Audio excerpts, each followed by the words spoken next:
कुख्यात people's war ग्रुपमध्ये 1980च्या दशकात त्यांनी प्रवेश केला। सीपीआय माओवादी या संघटनेच्या केंद्रीय समितीचा तो सदस्य आहे। माओवादी चळवळीतील सर्वात प्रभावी नेता आणि रणनीतिकार अशी त्याची ओळख। गेल्या 40 वर्षात अनेक भीषण हल्ल्यांचा कट रचण्यात तो सक्रिय होता।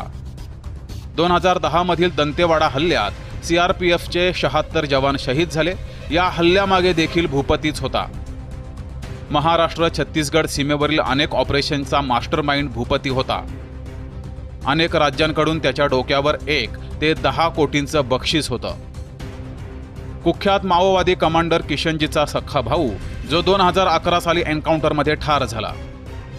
अनेक दशकांपासून सुरक्षा यंत्रणा ज्याच्या मागावर होत्या त्यानं नेमका आत्ताच आत्मसमर्पण का केलं यामागेही काही विशिष्ट कारणे आहेत। या कारणांमुळे भूपती शरण आला। 31 मार्च 2026च्या आधी माओवाद समूळ नष्ट करू अशी केंद्रीय गृहमंत्री अमित शहा यांनी घोषणा केली। ही केवळ घोषणा नव्हे तर पोलीस दलांसमोर ठेवलेलं ठोस टार्गेट होतं।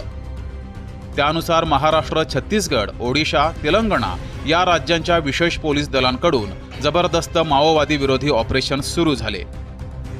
महाराष्ट्राचे C60 कमांडो, गडचिरोली पोलीस आणि सीआरपीएफ यांच्या सततच्या धाडसी कारवायांमुळे भूपती घाबरला।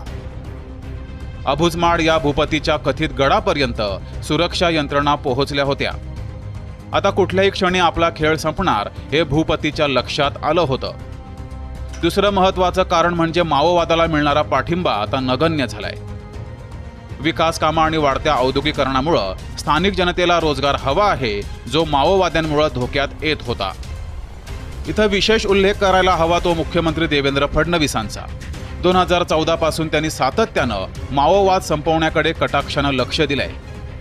गडचिरोली पोलिसांना आवश्यक सर्व शस्त्रास्त्र आणि सोयीसुविधा पुरवणं असो, त्यांच्या कारवायांसाठी निधी मंजूर करणं असो किंवा जिंदलसारख्या जागतिक कीर्तीच्या उद्योग समूहाला गडचिरोली जिल्ह्यामध्ये हजारो कोटींची गुंतवणूक करण्यासाठी पूरक वातावरण निर्माण करणं असो, समृद्धी महामार्ग गडचिरोलीपर्यंत विस्तारित करण्याची घोषणा असो, फडणवीसांनी सर्वतोपरी प्रयत्न करून बहुआयामी रणनीती आखली।